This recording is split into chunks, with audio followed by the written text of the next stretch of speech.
There is a verse that people normally read to challenge those people that keep the Sabbath of the seventh day as proof that when Christ came, he abolished the Sabbath of the seventh day. In other words, he did away with it completely.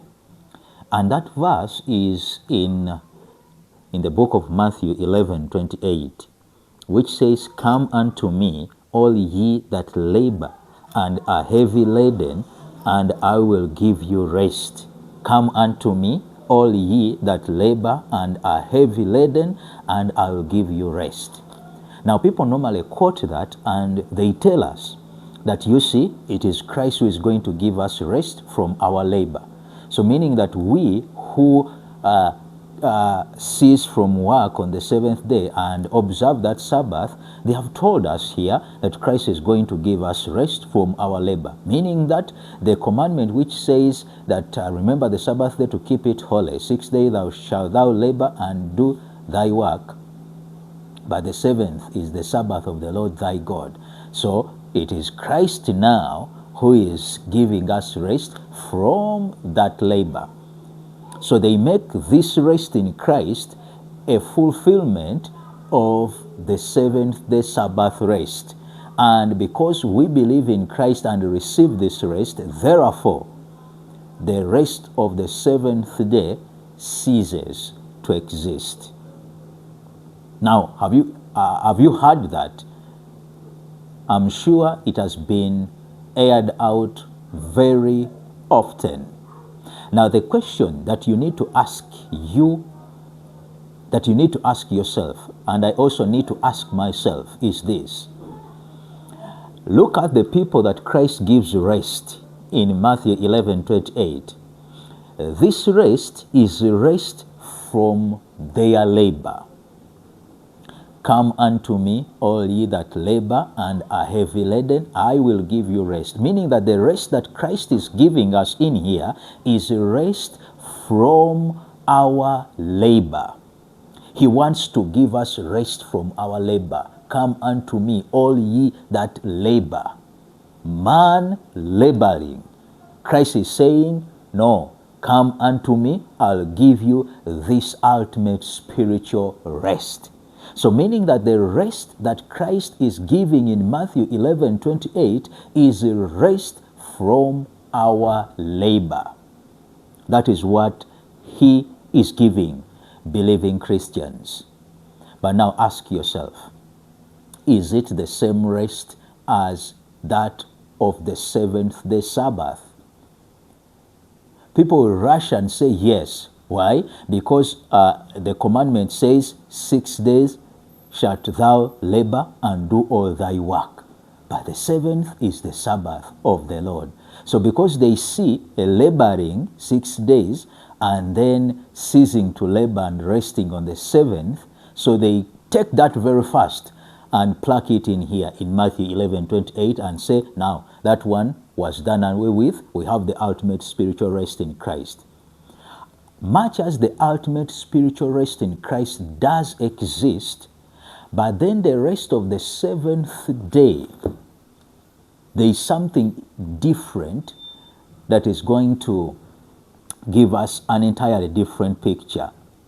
The question that you need to ask is, the Sabbath of the seventh day established because man labored, or because man labors or works?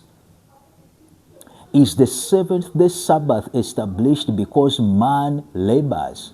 Is it established because man works and then rests the seventh? Is that how it is established? Because Christ is promising rest to those who labor and are heavy laden. Christ is promising such individuals rest. So that rest is from man's labor, all man's work. Now the rest of the seventh day, the question is to you and me, is it rest from man's labor? Is it established because man worked or man labored and then stopped to labor or rested? The answer is no. This rest of the seventh day is not established because man labored and then rested. Never. The establishment of the seventh day Sabbath rest is because God labored and ceased to work. In other words, rested. So meaning that the seventh day Sabbath rest is not rest from man's labor. It is not man's rest. It is God's rest. And God establishes this by the fact that he created, that is, he labored, and then ceased to labor and was refreshed. That was the quality of his rest. He rested because he labored. So meaning that the seventh-day Sabbath rest is not man's rest. It is God's rest. Even that one does not only apply to the first Sabbath of creation. The subsequent Sabbaths were not established by man's rest. No, they were Sabbaths because God had rested and the cycle resumed.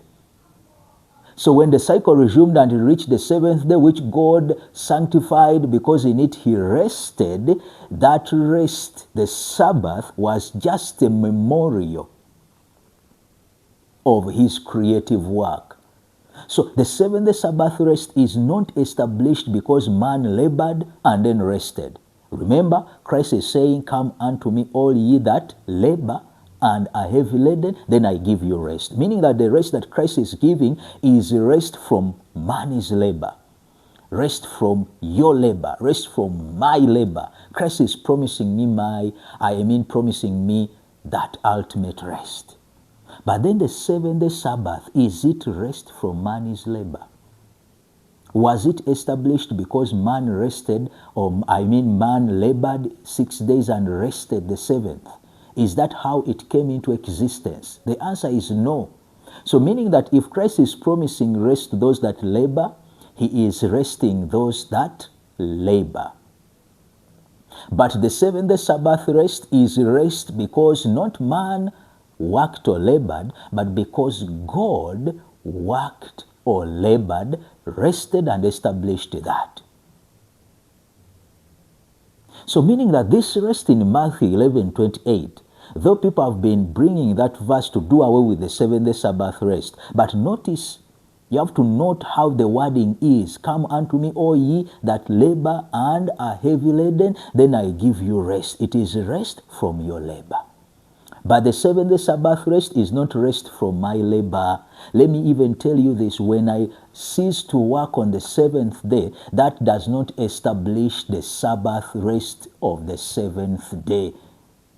My ceasing from work is not what establishes the Sabbath. Because if it is what establishes that rest, then it means I have labored to have that rest. And then Christ is saying, if you've labored to have rest, you come to me, leave that, I'm going to give you rest. Then it means it is done away with. But this rest is not because man has labored and rested, but it is because God labored, worked, and then rested. So that Sabbath is not man working and resting to have it established. It is God laboring and resting to establish it. Only that one of the things we are meant to do on that particular day is a cessation from our labor, but not to establish that Sabbath, because it is not established by my work or my cessation from labor. It is established by God's cessation from labor. I cease from labor in order to keep the sanctity of that day, in order to remember that ceasing that God did. So Christ is promising those that are seeking rest from their labor. But the seventh-day Sabbath is not rest from man's labor. It is rest from God's work of creation. That is what establishes that day. So man only enters that day just by accepting God's free gift of that rest. Not that when I cease to work on the seventh day, now that one, the cessation establishes that Sabbath. No, no. That cessation is just for me to remember that day, to remember that Sabbath, not to establish it. The difference is there, and it should be catched. My cessation is not to establish a Sabbath, it is not to establish a rest, but it is to remember and to keep the sanctity of that day. But Christ is saying, those that labor and are heavy laden, they are the ones I want to give rest. So the rest that Christ is establishing is rest from man's labor. The one of the seventh day is not rest from man's labor. It was established by rest from God's work. You catch the difference. But do you know, there are Sabbaths that were established by man resting from his regular work. When you go to Leviticus 23, you will find out that the rests that were annual Sabbaths that came only once a year, those rests were established by man ceasing from his labor. They were established by man ceasing from his labor. Yes, there were feasts directed by God. It is God who directed that Jewish economy. It is him who directed those feasts. That is the introduction in Leviticus 23:1. And when you also go to verse 4, these are the feasts that you will give the people, directed by God. But then in those feasts, there were Sabbaths, annual Sabbaths. But do you know that those Sabbaths were established by rest from man's labor? Because those Sabbaths were not memory of creation, that because God rested on those days. No. Those rests were not because God rested on those days. Those rests were because man was required to cease from his labor. That is how that rest was established. God directed those feasts and said that on the 10th day, that is Leviticus 23:32, on the 10th day of the 7th month, there shall be a Sabbath of rest. And even the first and last day of the Feast of Unleavened Bread. Sabbaths. The day of the blowing of trumpets. It is a Sabbath. In that you will do no work. That rest, which was ceremonial in those feasts, was rest from man's labor. And so when Christ says, "Come unto me, all ye that labor," let's take our minds to those rests or Sabbaths, because Shabbat is a rest, to those rests or Sabbaths that were rest from man's labor, whose establishment was as a result of man ceasing his labor. He had labored, now he ceases, and that one becomes a rest. Of course, God had ordered or directed that they be on particular days. So the days were specified, but the establishment of those rests was because man ceased from his labor. So Christ is saying, "Come unto me, all ye that labor." In other words, Christ is resting those that have labored. Now they want to find rest. And those ceremonial Sabbaths, those ceremonial rests, were rests from man's labor. And therefore, they point to Mathew 11:28, when Christ comes and says, if you labor and then you want rest, just as the other rests were rests from man's work or man's labor, then Christ is talking to those people, "Come, I'll give you rest." So those rests ceremonial, because of the nature of their establishment, that these people were resting from their work as an establishment of that rest which was directed by God, then Christ comes and says, no, any rest that comes from man's labor, man's toiling, it is me that has that ultimate spiritual rest. It points to me who is going to rest those who labor and are heavy laden. But the rest of the seventh day is a different rest, because it is not rest from my labor. It is because God rested on that particular day.